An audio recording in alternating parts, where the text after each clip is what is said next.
ನಮಸ್ತೆ ವೀಕ್ಷಕರೇ, ಆಪರೇಷನ್ ಸಿಂಧೂರ ವಿಶೇಷ ಕಾರ್ಯಕ್ರಮಕ್ಕೆ ಸ್ವಾಗತ. ನಾನು ಚೈತ್ರ ಕಲಟ್ಕ.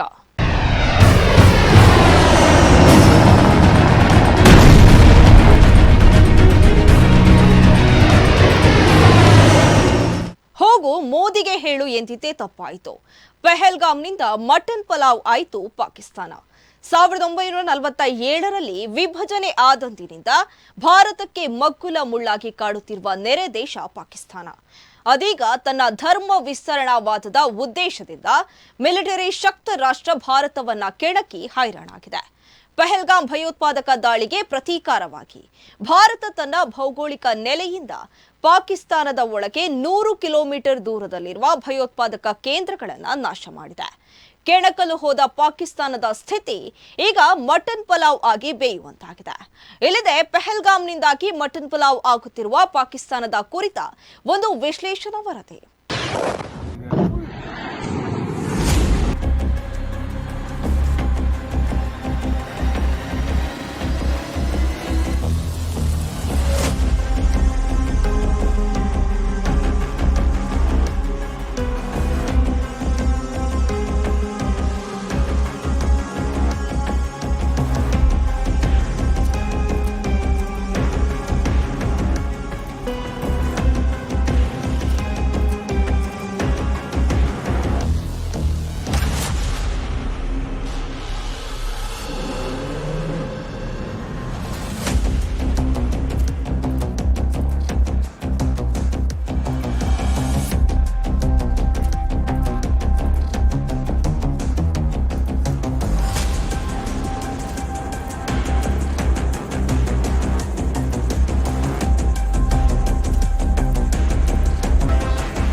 ಏಪ್ರಿಲ್ ತಿಂಗಳಲ್ಲಿ ಜಮ್ಮು ಕಾಶ್ಮೀರದ ಸುಂದರ ಪರಿಸರ ಪೆಹಲ್ಗಾಮ್ನಲ್ಲಿ ಹಸಿರು ಸಾಮ್ರಾಜ್ಯ ಆಳುತ್ತಿತ್ತು.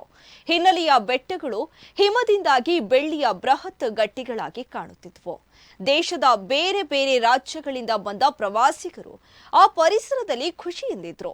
ಹಕ್ಕಿಗಳ ಇನಿದನಿ ಅಣುರಣಿಸುತ್ತಿರಬೇಕಾದ್ರೆ ಏಕಾಏಕಿ ಬಂದೂಕಿನ ನಳಿಕೆಗಳು ಬೆಂಕಿ ಉಗುಳಿದವು. ಮುಸ್ಲಿಂ ಧರ್ಮಾಂಧ ಭಯೋತ್ಪಾದಕರು ಮುಗ್ಧ ಪ್ರವಾಸಿಗರ ಮೇಲೆ ಗುಂಡು ಹಾರಿಸಿ 26 ಜೀವಗಳನ್ನ ಬಲಿ ಪಡೆದುಕೊಂಡ್ರು. ಪಾಕಿಸ್ತಾನ ಬೆಂಬಲಿತ ಭಯೋತ್ಪಾದಕರು ಪ್ರವಾಸಿಗರನ್ನ ಹತ್ಯೆ ಮಾಡಲು ಬಳಸಿದ ಮಾನದಂಡ ಧರ್ಮ. ಇದಕ್ಕಾಗಿ ಸುನ್ನತ್ ಆಗಿದೆಯೇ ಎಂದು ಪರೀಕ್ಷಿಸಿದ್ರು. ಪ್ಯಾಂಟ್ ಬಿಚ್ಚಿಸಿದ್ರು. ಕಲ್ಮಾ ಓದು ಎಂದ್ರು. ಸುನ್ನತ್ ಆಗದವರನ್ನ ಕಲ್ಮಾ ಓದಲು ಬಾರದವರನ್ನ ಗುಂಡು ಹಾರಿಸಿ ಹತ್ಯೆ ಮಾಡಿದ್ರು. पूरी खाली थी, मेरा पति साइड में था, एक इंसान आया, उसने उसको गोली मार दी। यहाँ पे उसने बोला कि ये शायद मुस्लिम नहीं है, उसने उसको गोली मार दी। नहीं नहीं नहीं आप टेंशन मत लो, अब बेटा आप यहाँ पे रहो, हम साथ में। मैडम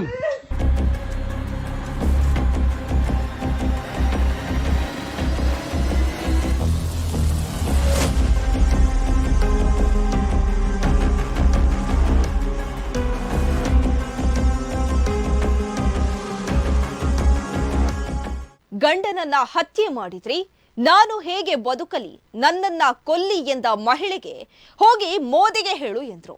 ಅಲ್ಲೇ ಆಯಿತು ಎಡವಟ್ಟು. ಭಾರತದ ನಾಯಕತ್ವ ಅವಮಾನಕ್ಕೆ ಸೂಕ್ತ ಉತ್ತರ ನೀಡುವುದಕ್ಕೆ ನಿರ್ಧಾರ ಮಾಡಿತು. ಇವೆಲ್ಲ ಆಧುನಿಕ ಸಾಮಾಜಿಕ ಮಾಧ್ಯಮಗಳಲ್ಲಿ ವೈರಲ್ ಆಗಿರದೇ ಇದ್ದಿದ್ರೆ ಭಾರತವನ್ನ ಈ ಹಿಂದೆ ಆಳಿದ ಮುಸ್ಲಿಂ ಭಾಯ್ ಎನ್ನುವ ರಾಜಕೀಯ ಪಕ್ಷಗಳು ಸಾಕ್ಷಿ ಕೊಡಿ ಎಂದು ಕೇಳುತ್ತಿದ್ದವೇನೋ. ಈ ಬಾರಿ ಸಾಕ್ಷಿ ಸ್ಪಷ್ಟವಾಗಿತ್ತು. ಸವಾಲು ಸ್ವೀಕರಿಸಿದ ಭಾರತದ ನಾಯಕತ್ವವು ದೃಢ ನಿರ್ಧಾರ ಮಾಡಿತ್ತು.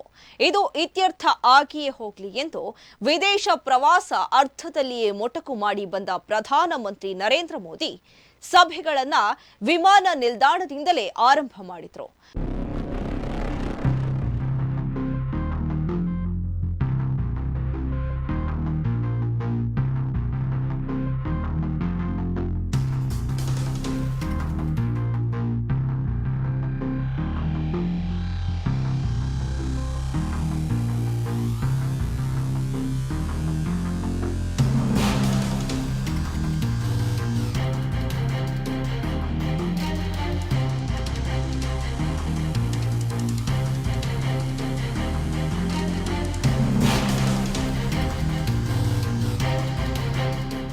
ಇದರ ನಡುವೆ ಅವರೊಂದು ಚುನಾವಣಾ ಭಾಷಣಕ್ಕೆ ಹೋದ್ರು.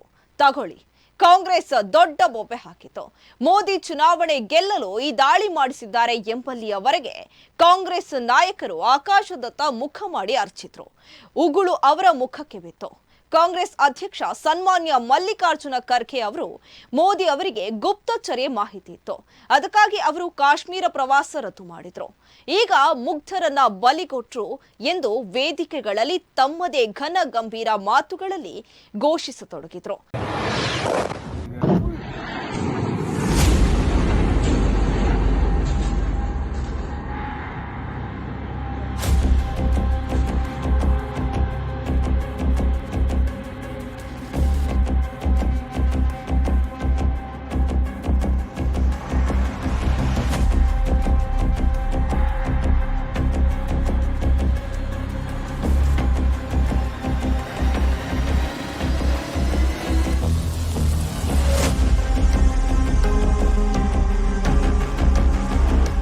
ಈ ಬಾರಿ ಅವರಿಗೆ ಚಪ್ಪಾಳೆಗಳು ಬರಲಿಲ್ಲ.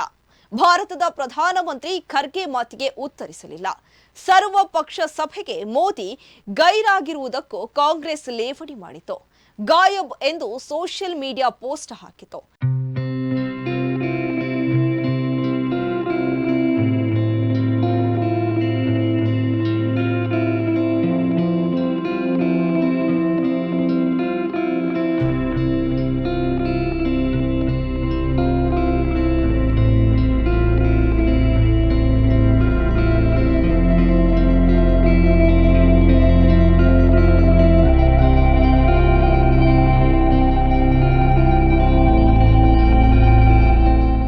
ದೇಶದ ಬಹುಪಾಲು ನಾಗರಿಕರು ಸಾಮಾಜಿಕ ಮಾಧ್ಯಮಗಳನ್ನ ಕೈಗೆತ್ತಿಕೊಂಡು ಕಾಂಗ್ರೆಸ್ ಐಟಿ ಸೆಲ್ಗೆ ಉಗಿದು ಉಪ್ಪಿನಕಾಯಿ ಹಾಕಿದ್ರು. ಬಳಿಕ ಆ ವಿವಾದಾತ್ಮಕ ಪೋಸ್ಟ್ ತೆಗೆದುಹಾಕಲಾಯಿತು. ಬ್ರಿಟನ್ನತ್ತ ನೋಡುತ್ತಾ ಟೋಕಿಯೋದತ್ತ ಮಾತನಾಡುವುದು ಎಂಬ ಜನಪ್ರಿಯ ಉಕ್ತಿಯೊಂದಿದೆ. ಇದನ್ನ ಇನ್ನಷ್ಟು ಜನಪ್ರಿಯ ಅರ್ಥದಲ್ಲಿ ಹೇಳಬೇಕಾದ್ರೆ, ವಾಹನಕ್ಕೆ ಎಡಕ್ಕೆ ತಿರುಗುವ ಸಿಗ್ನಲ್ ಕೊಟ್ಟು ಏಕಾಏಕಿ ಸುರಕ್ಷೆ ನೋಡಿಕೊಂಡು ಬಲಕ್ಕೆ ತಿರುಗಿಸುವುದು. ಭಾರತದ ರಾಜಕೀಯ ನಾಯಕತ್ವ ವಹಿಸಿರುವ ಪ್ರಧಾನಮಂತ್ರಿ ನರೇಂದ್ರ ಮೋದಿ ಮಾಡಿದ್ದು ಅದನ್ನೇ. ಮಾಕ್ ಡ್ರಿಲ್ ನಡೆಸಲು ಇಡೀ ದೇಶ ಸಿದ್ಧತೆ ಮಾಡಿಕೊಂಡಿರುವಂತೆ ಸೂಚನೆ ಕಳಿಸಿದ್ರು.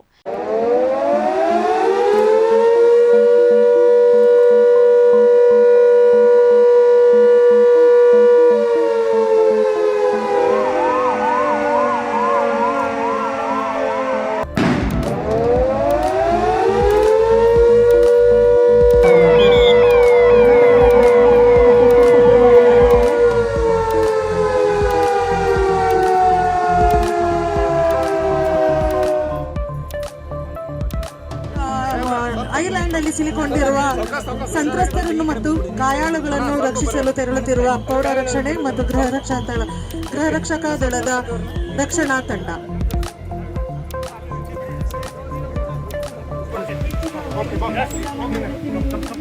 ಅವರನ್ನು ನಿಗದಿತ ಹಾಸ್ಪಿಟಲ್ಗೆ ರವಾನಿಸಲಾಗುತ್ತಿದೆ.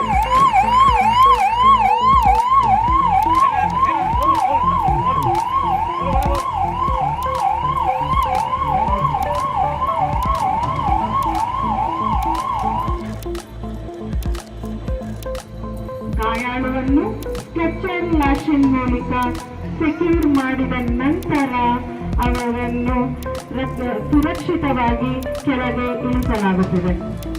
ಅದರ ತಯಾರಿಯಲ್ಲಿ ಇಡೀ ದೇಶ ತೊಡಗಿಕೊಂಡಿರುವಾಗ ಅದಕ್ಕೆ ಮುನ್ನ ದಿನ ರಾತ್ರಿ 1 ಗಂಟೆ 5 ನಿಮಿಷಕ್ಕೆ ಸೇನೆ ಡ್ರೋನ್ ಮೂಲಕ ತನ್ನ ಕಾರ್ಯಾಚರಣೆ ನಡೆಸಿತು. ಪಾಕಿಸ್ತಾನದ 25 ಕಡೆಗಳಲ್ಲಿ ಭಯೋತ್ಪಾದಕ ನೆಲೆಗಳನ್ನ, ಆಶ್ರಯ ತಾಣಗಳನ್ನ ಧೂಳಿಪಟ ಮಾಡಿತು.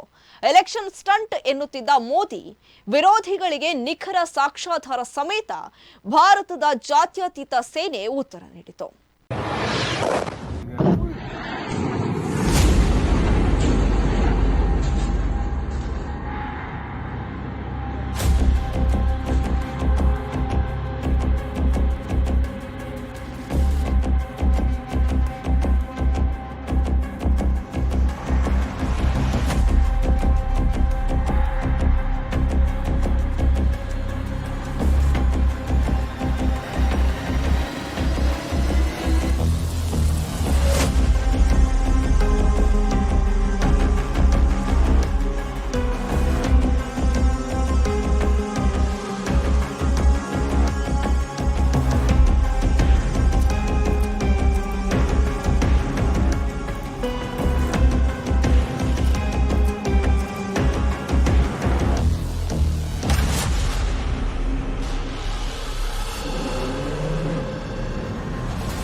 ಈ ಬಾರಿ ಇನ್ನಷ್ಟು ಸಾಕ್ಷಿ ಕೊಡಿ ಎಂದು ಕೇಳುವ ಧೈರ್ಯ ಯಾರಿಗೂ ಇರಲಿಲ್ಲ. ಸಿಂಧೂರ ಅಳಿಸಿದವರಿಗೆ ಸಿಂಧೂರ ಕಾರ್ಯಾಚರಣೆ ಮೂಲಕ ಭಾರತ ಉತ್ತರ ಕೊಟ್ಟಿತು. ಇದರ ಪರಿಣಾಮ ಎಷ್ಟು ಪ್ರಬಲವಾಗಿತ್ತೆಂದ್ರೆ ಕರ್ನಾಟಕದ ಮುಖ್ಯಮಂತ್ರಿ ಸಿದ್ದರಾಮಯ್ಯ ಕೂಡ ಹಣೆಗೆ ಸಿಂಧೂರ ಇಟ್ಟು ಭಾರತೀಯ ಸೇನಾ ಕಾರ್ಯಾಚರಣೆಯನ್ನ ಬೆಂಬಲಿಸಿದ್ರು. ಇದು ದೇಶದಲ್ಲಿ ಬಲಗೊಳ್ಳುತ್ತಿರುವ ರಾಷ್ಟ್ರೀಯವಾದದ ಶಕ್ತಿಯನ್ನ ಪ್ರತಿಬಿಂಬಿಸಿತು. ಧಾರ್ಮಿಕ ಮೂಲಭೂತವಾದ ವಿಸ್ತರಣೆಗೆ ಹಾಗೂ ಧಾರ್ಮಿಕ ವಿಸ್ತರಣಾವಾದಕ್ಕೆ ಬಿದ್ದ ದೊಡ್ಡ ಹೊಡೆತ ಇದಾಯಿತು. ಯಾರಿಗೋ ಬೇಜಾರಾಗ್ತದೆ ಎನ್ನುವ ಕಾರಣಕ್ಕೆ ಟೊಪ್ಪಿ ಇಟ್ಟು ಓಲೈಸುವ ಕಾಲ ಹೋಗಿದೆ ಎಂಬುದನ್ನ ಪ್ರಧಾನಮಂತ್ರಿ ಮನದಟ್ಟು ಮಾಡಿದ್ದಾರೆ. ದೇಶದ ಅನ್ನ ತಿಂದು ನೀರು ಕುಡಿದು ಗ್ಯಾರಂಟಿ ಲಾಭ ಪಡೆದು ಸಾಮಾಜಿಕವಾಗಿ ಉನ್ನತ ಸ್ಥಾನದಲ್ಲಿರುವವರು ಹಾಕುವ ಭಾರತ ವಿರೋಧಿ ಪೋಸ್ಟ್ಗಳಿಗೆ ತಕ್ಷಣ ಡ್ರಾ ತಕ್ಷಣ ಬಹುಮಾನ ಎಂಬ ರೀತಿಯಲ್ಲಿ ದೇಶದ ಜನರೇ ಉತ್ತರ ಕೊಡಲು ಶುರು ಮಾಡಿದ್ದಾರೆ. ಇಲ್ಲೇಕೆ ಇದ್ದೀರಿ, ಹೋಗಿ ಪಾಕಿಸ್ತಾನಕ್ಕೆ ಎಂದು ಜಾಡಿಸತೊಡಗಿದ್ದಾರೆ. ಸದ್ಯ ಅಂತಹವರ ಬಾಯಿ ಬಂದಾಗಿದೆ.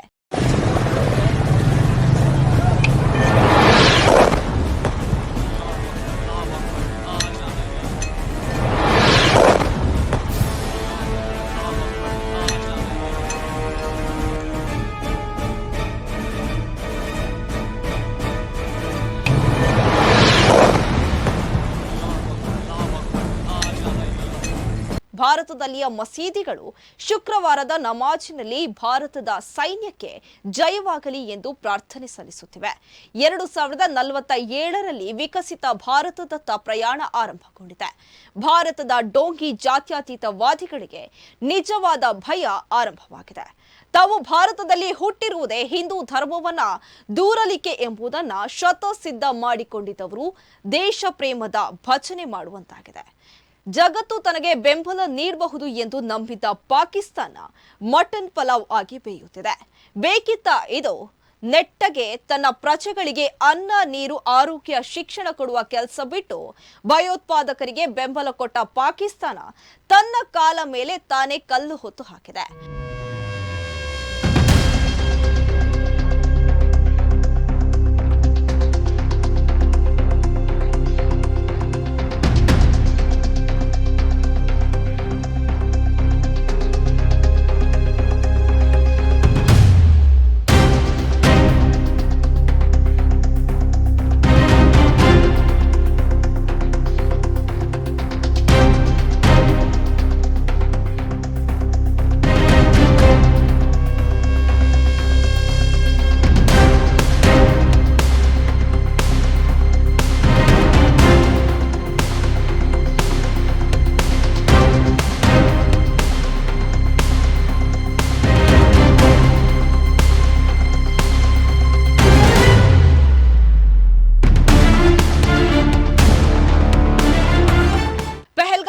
ಏಪ್ರಿಲ್ 22ರಂದು ನಡೆದ ಭಯೋತ್ಪಾದಕ ದಾಳಿಯಲ್ಲಿ ಉಗ್ರರು 26 ಮಂದಿಯನ್ನ ಧರ್ಮ ಕೇಳಿ ಹತ್ಯೆ ಮಾಡಿದ್ರು.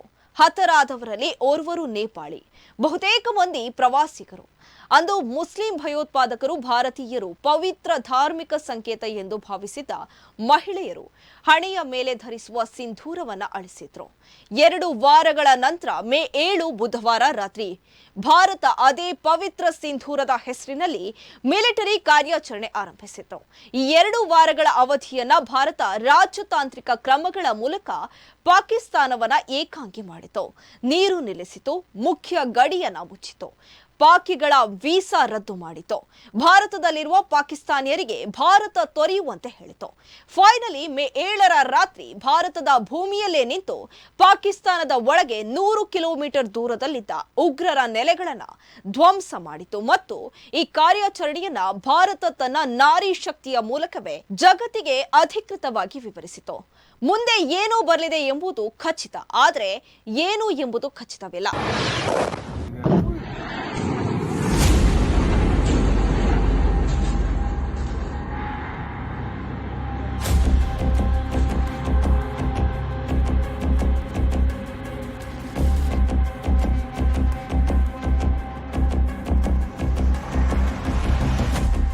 ಪಾಕಿಸ್ತಾನದಲ್ಲಿ ಅಂತರ್ಯುದ್ಧ ಶುರುವಾಗಿದೆ. ಅಲ್ಲಿಯ ಪ್ರಜೆಗಳು ಸೇನೆಯ ಪರ ಇಲ್ಲ. ಅದು ಜನಪ್ರಿಯ ನಾಯಕ ಇಮ್ರಾನ್ ಖಾನ್ ರನ್ನ ಸೆರೆಯಲ್ಲಿಟ್ಟಿದೆ. ಉನ್ನತ ನಾಯಕರು ತಮ್ಮ ಕುಟುಂಬಗಳನ್ನ ರಾತ್ರೋರಾತ್ರಿ ವಿದೇಶಗಳಿಗೆ ಕಳುಹಿಸಿದ್ದಾರೆ. ಸೇನಾಧಿಕಾರಿಗಳೇ ಪರಾರಿಯಾಗಲು ತಯಾರಾಗುತ್ತಿದ್ದಾರೆ. ಸೇನೆಯ ನೈತಿಕ ಶಕ್ತಿ ಕುಸಿದಿದೆ. ಭಾರತದ ಸೇನೆಯ ನೈತಿಕ ಶಕ್ತಿ ಬಲಿಷ್ಠವಾಗಿದೆ. ಭಾರತದ ರಾಜಕೀಯ ನಾಯಕತ್ವವು ದೃಢವಾಗಿದೆ. ಅಮೆರಿಕ, ರಷ್ಯಾಗಳ ಜೊತೆ ಸಮಾನ ಸ್ತರದಲ್ಲಿ ಮಾತನಾಡುವ ತಾಕತ್ತು ಬೆಳೆಸಿಕೊಂಡಿದೆ. ಇಸ್ರೇಲ್ ಸ್ನೇಹ ಮಾಡಿದೆ. ಭಾರತ ಹೊಂದಿರುವ ಆಧುನಿಕ ಮಿಲಿಟರಿ ತಂತ್ರಜ್ಞಾನದ ಎದುರು ಪಾಕಿಸ್ತಾನ ದುರ್ಬಲವಾಗಿದೆ. ಇನ್ನುಳಿದಿರುವುದು ಅಣ್ವಸ್ತ್ರ. ಪಾಕ್ ಅದನ್ನ ಹೊರತೆಗೆಯುವ ಮಾತನಾಡಿದೆ. ಭಾರತ ಮಾತ್ರ ಅದರ ಬಗ್ಗೆ ತುಟಿ ಬಿಚ್ಚಿಲ್ಲ. ಸಂಯಮ ಅದರ ಮಂತ್ರ. ಜೈ ಹಿಂದ್ ಹೇಳುವುದಿಲ್ಲ ಎಂದವರು ಇಂದು ಜೈ ಹಿಂದ್ ಹೇಳುವಂತಾಗಿದೆ. ಭಾರತ ಹಿಂದಿನಂತಿಲ್ಲ, ಮುಂದೇನು ಎನ್ನುವುದು ಪಾಕಿಸ್ತಾನಕ್ಕೆ ಗೊತ್ತಿಲ್ಲ.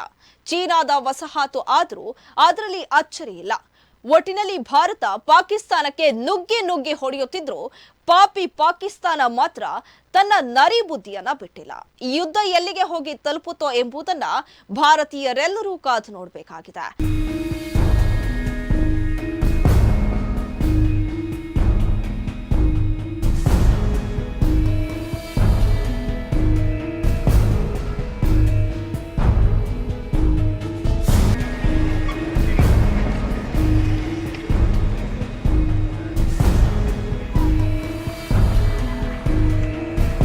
ಇದಾಗಿತ್ತು ಇವತ್ತಿನ ಸ್ಪೆಷಲ್ ರಿಪೋರ್ಟ್. ನೀವು ನೋಡ್ತಾ ಇದ್ದೀರಾ ಅಭಿಮತ. ಇದು ಜನಮನದ ನಾಡಿಮಿಡಿತ.